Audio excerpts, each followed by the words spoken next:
Hi, I'm Kim Vlog. So, what up? Today is Saturday, December 9th. It's 5:06 p.m.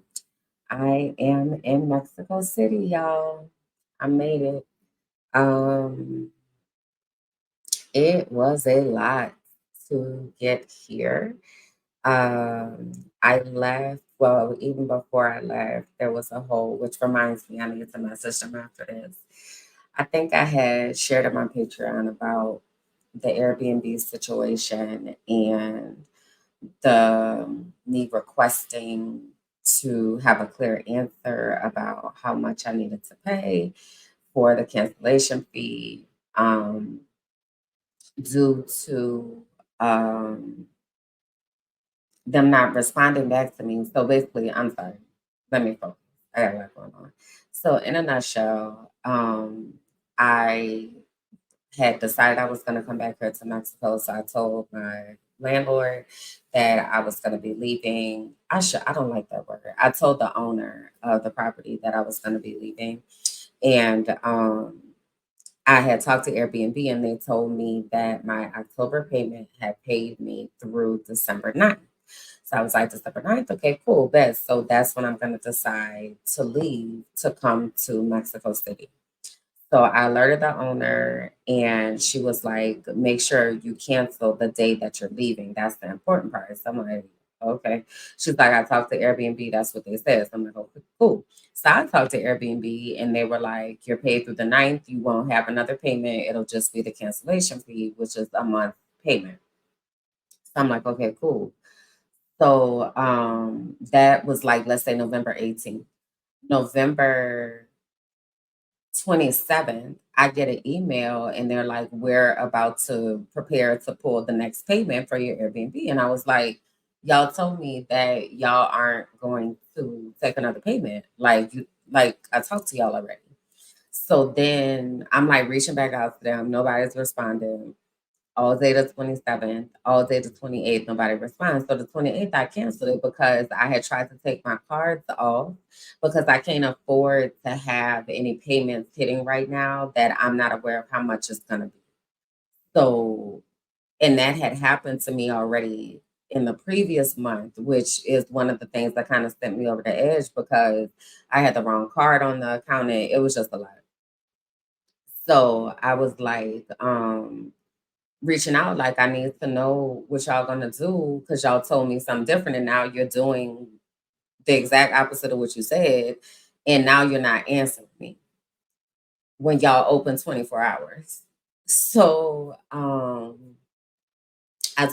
canceled the reservation because I couldn't take my card off. So that Monday, November 29th, which is the day that the payment was supposed to hit, the owner reaches out to me, and she was like, "Hey, I saw you canceled the payment, and I told you not to do that. I told you to do it on December 9th." So I was like, "Well, respectfully, you're not the one who's charging my card. Airbnb is, and they sent me an email saying that they were about to charge my card, and I can't afford for that to happen right now, especially when they already told me I'm paying through December 9th."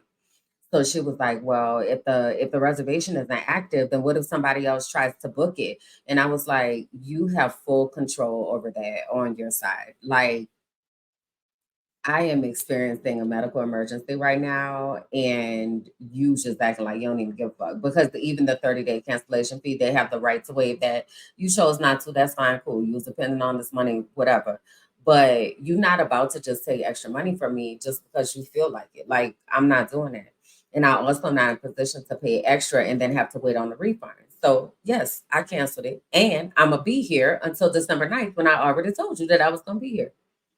So she was like, "Well, it's a liability for you to not be there and all that." And the thing that just kind of like, because in my mind, a lot of times I was like, well, just leave or just pay the extra money or whatever. But it was like I had taken such good care of that apartment to the point where she had sold the apartment while I was there. And I really, really cared for that apartment.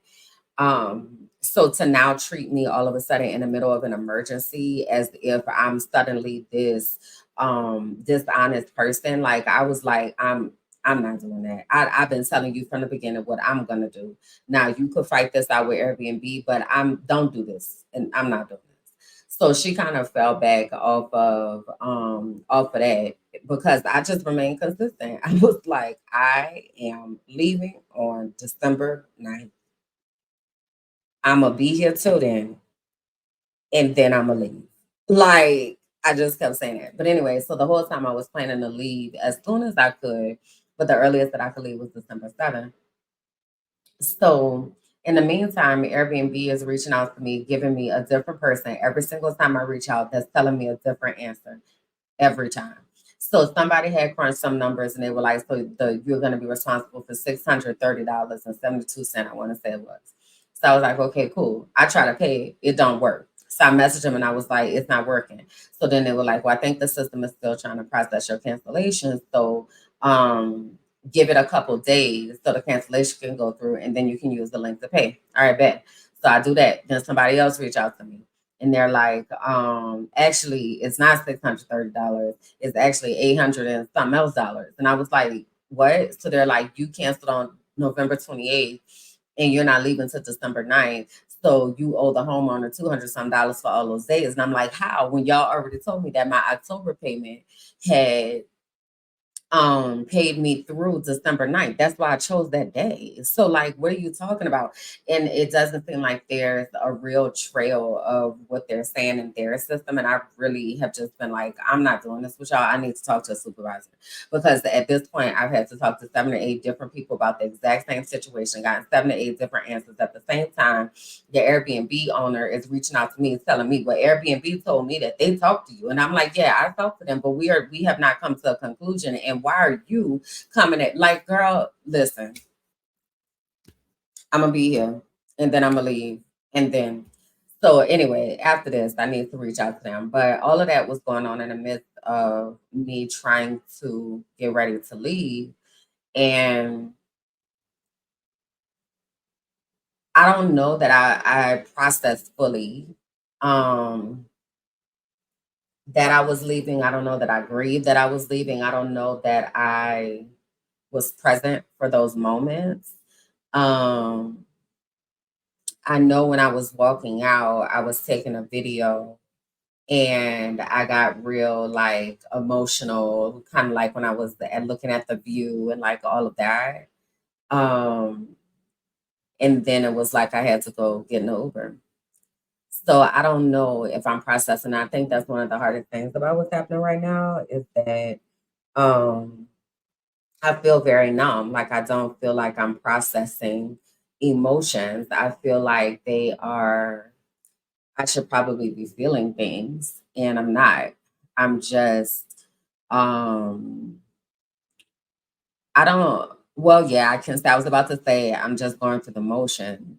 I am, but I think I had to do that in order to get here. Um, it was a lot getting here. So after all of that I just described, I leave. I go to the airport. I got to the airport too early. So I wound up having to wait in line to check in. I check in. I get through immigration and all of that, security, get to the lounge, and I decided to go to a place where I could sleep. So I actually took a nap in a bed, in a private room.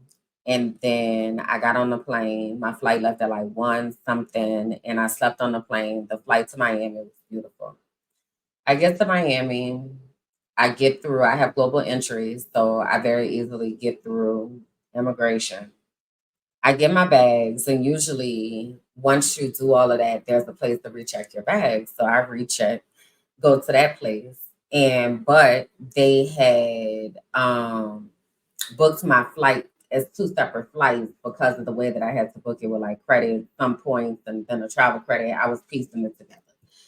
So they couldn't just scan it. I had to like actually talk to the agent. So the lady was like, well, the agent isn't going to be here for like another 20 minutes or so. So you'll have to wait, or you could take it upstairs and check it upstairs. So I was like, Okay, well, I'll just take it upstairs. I didn't think this through. I didn't think it through at all. I didn't even think it through a little bit. Because, first of all, these bags that I packed are 70 pounds each. Okay. So I have two 70-pound suitcases. My carry on is 30 pounds. Then on my back, I have my laptop, two monitors, my Mac Mini, and my Google Home all in my backpack. It was a lot going on. So I'm like, I'll just take it upstairs. Wasn't as simple, wasn't as simple, wasn't as simple. So I get upstairs. I have three suitcases in a backpack. I'm walking through Miami Airport. I forget that Miami Airport, American runs from like zone 6 to like zone 1.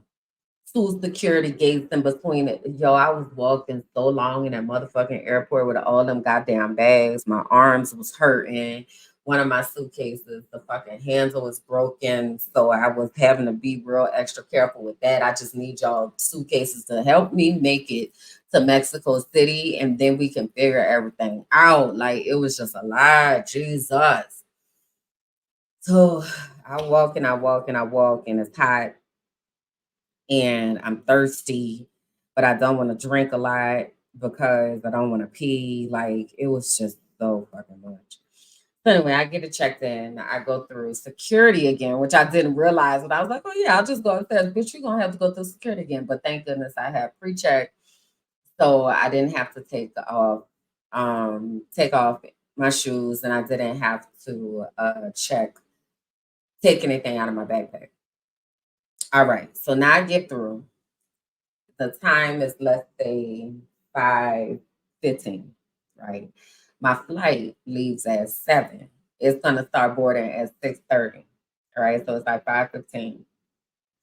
So the lounge though, it was a few different lounge options, right? So I had the option of going to Amex Lounge, going to the what they call the Priority Pass lounges, or going to the American lounge, right? Because I'm first class. So I'm first class, I go to American.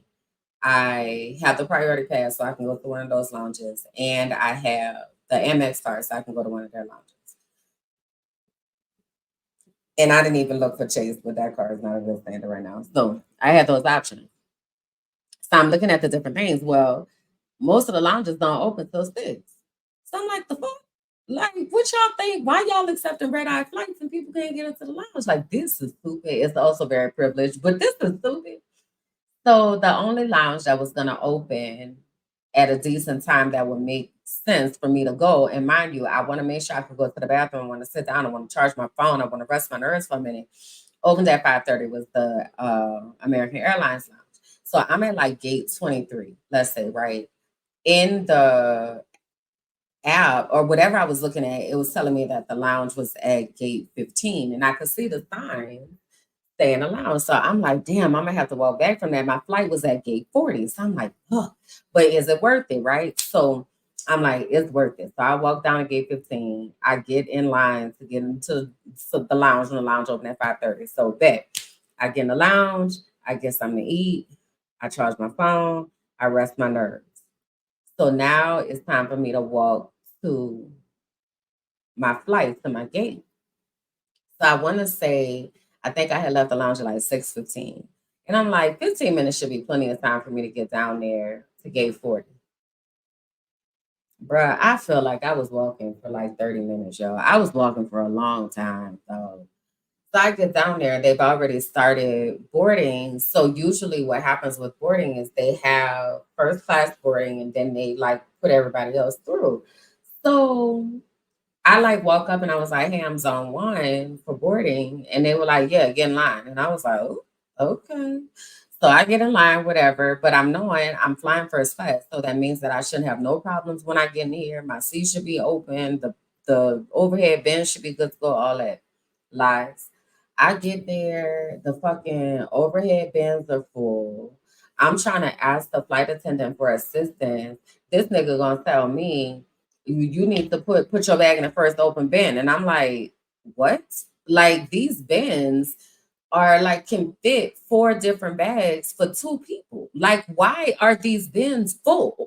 Like, I am very confused why there is nowhere for me to put my bag. And I wasn't even trying to put my backpack. I was like, fine, I'll put my backpack under the seat, whatever. And I told you everything. I have my backpack, fine. But I figured that out. Cool. I got little legs, whatever. But what you mean, bruh? And this is the thing that it was a lie. Okay, hold on. Let me back up. So all of that's happening. So I'm also 5'2 3/4", right? So now I'm trying to move stuff, but I'm little. I can't fucking reach up there. So I'm really like trying to ask for assistance. So I'm standing over this white man and it's a backpack there. So I was like, well, if I could move this backpack, then I might could fit my bag right here.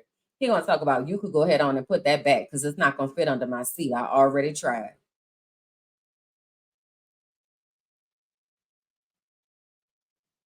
Why are you talking to me? That's what I said to white man. Like,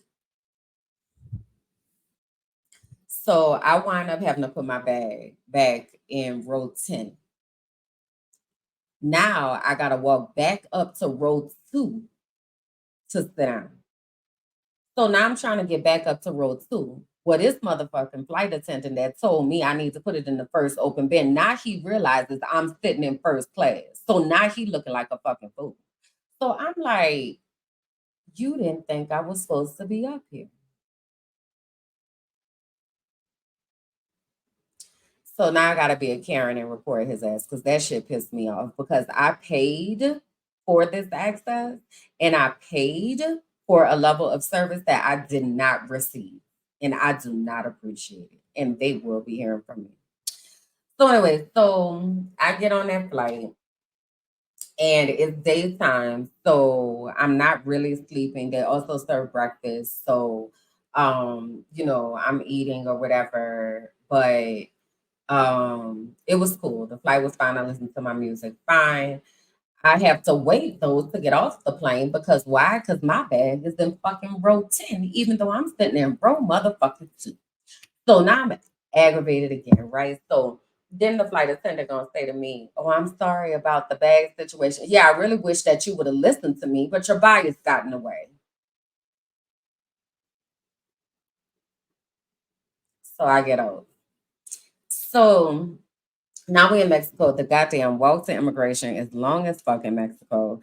So I'm walking, walking, walking. I'm tired. Like I got this backpack on. There was a line to even get into the immigration area, but there's the privilege of being a US citizen, there's like this fast track line that you can go through where you don't even have to talk to an immigration agent. You just it's 18 countries that are eligible. You slide your passport in, they take a picture, they give you your 6 months and you keep it pushing.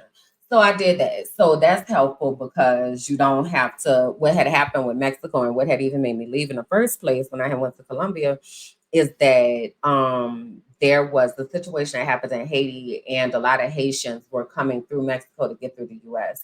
So Mexico has started acting real funny with immigration, and they would get very subjective with how they gave out how many days that people were having when they were coming through.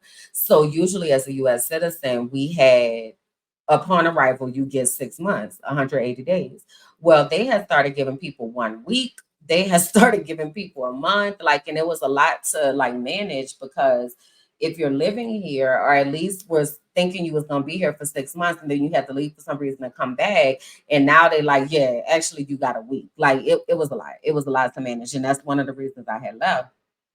So anyway, now with this new system that they have, they're taking the subjectivity out of it, and these countries are approved. People from these countries are approved to get 6 months upon entry. So that's one of the good things is I know that I'll be here. I can be here for the next 6 months. That is not my plan.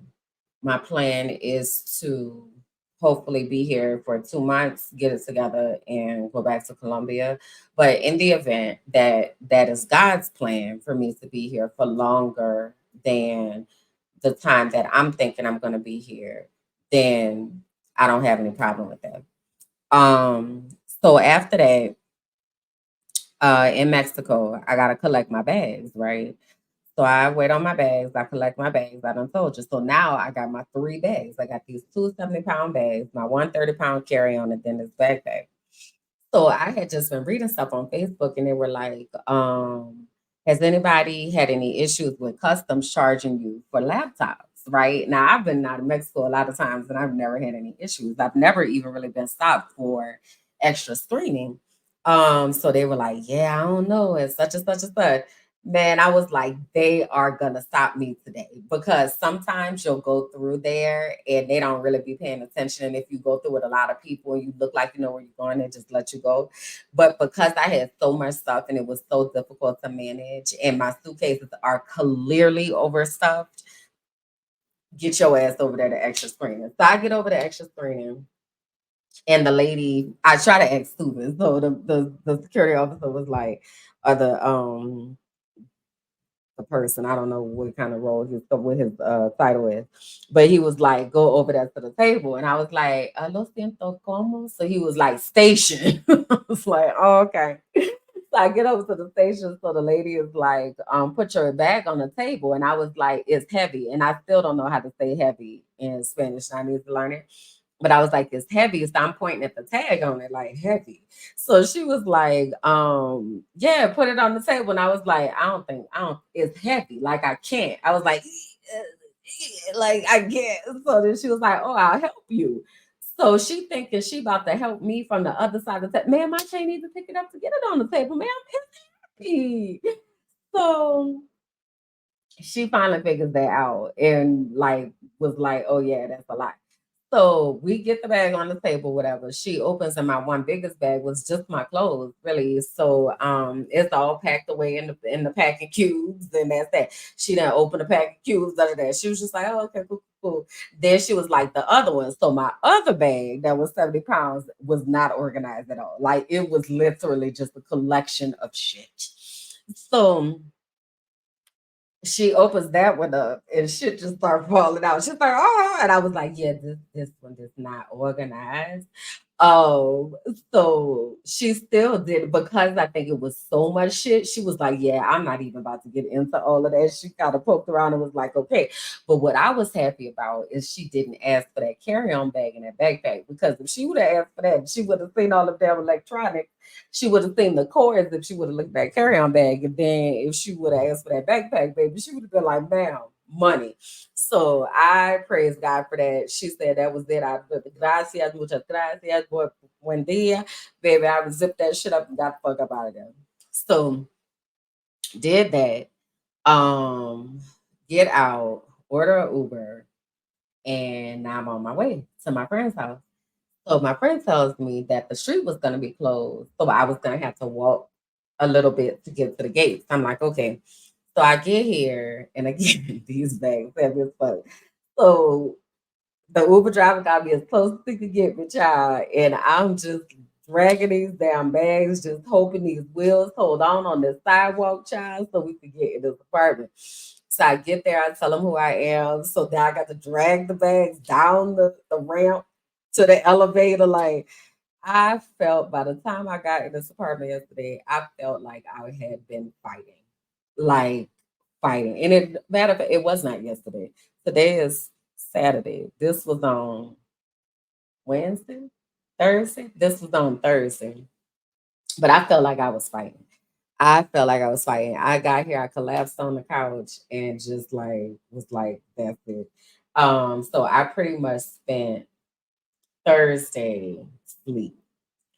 Um, my friend, she got home. She had been traveling too, so she got home. She went to sleep. I went to sleep. Everybody went to sleep. So then Friday, yesterday, we talked all day. And one thing that I love about her is she is one of my favorite people to talk to because she can talk about anything. I when I say anything, I mean anything.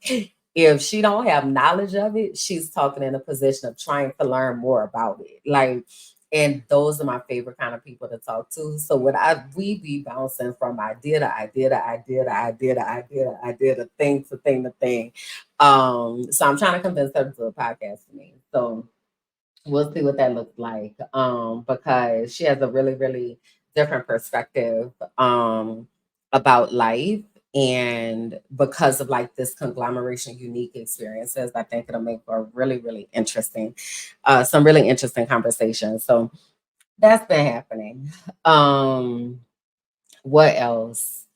I'm trying to get myself together with eating because after all of that travel, I didn't eat anything Thursday. Then yesterday, I didn't eat until like 8 p.m. I had ordered groceries. I was trying to make good choices, and the people just was holding my groceries hostage. So by the time the groceries came, I didn't feel like cooking. Then when it was time for me, I wound up having some pizza. So that's probably what I'm gonna have tonight too, is the rest of that pizza. And then that'll be that. So I did that. And then like I said, we talked and talked probably till like 3 a.m. I think I went to sleep probably around 6 a.m. And I got up today and I actually was able to get some work done today and be kind of productive. Um so my best friend and I, Bianca, we are actually going to have a family meeting on Monday. Um, Both of us have been absent from camera since everything happened in July. I had my crisis, then she had one 2 days later.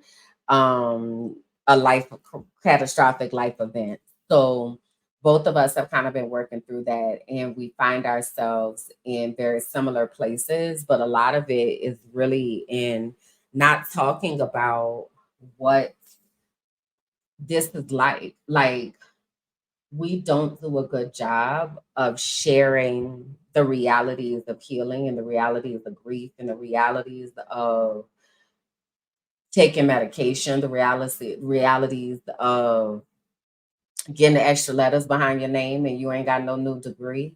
Like, it's a lot that's been going on. And we really just felt called to create this space where um people will be able to come to feel some type of healing and to be able to feel like seen and heard like that. Yes, like this is what I'm talking about, like that type of thing. Or, oh, I thought it was just me. And I've even found like on TikTok where um I'll listen to a content creator there and they'll say something like, um, I can't feel when I'm taking my medicine. I'm like, bruh, I thought it was just me. And it's because like people don't talk about these things. So, but there are people like me who are in search of other people who understand what this feels like because you feel crazy a lot of times. So, we want to be able to create that type of community for other people. So, that's the mission. And it's really exciting. And I think that is very powerful. And, what we bring to the table and the requirement that we have for ourselves is to be vulnerable and transparent and accountable and share from a place that is meant to heal and do things in love. So that is the plan. And I think it's a really good one. So the rest of the things that I want to talk about, I'm gonna save it for that meeting. But thank you for listening to this. I do have a specific ask, and a specific ask is that you will share my content with other people.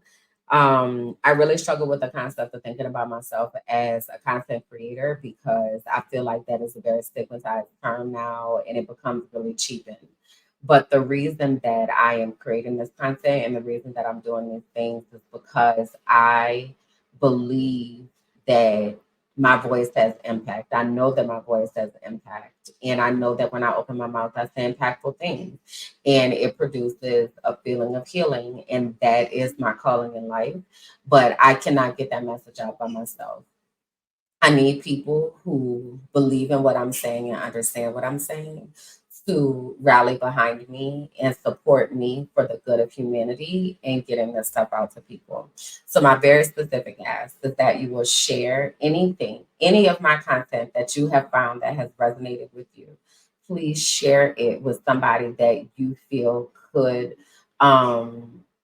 relate to what I'm talking about. Okay, there are various types. If it's a Black woman in a workplace, if it's somebody who's experienced racial trauma, if it's an educator that's trying to get out of education, if it's someone that wants to leave the country, if it's somebody that has gone through some type of mental crisis, somebody dealing with mental illness, somebody who has been diagnosed with different conditions and mental conditions, and someone who has experienced anxiety and depression. Like, those are all things that I have lived through in places that I want to be able to heal. So if any of my content has resonated with you, my ask is that you will share it with somebody else. All right.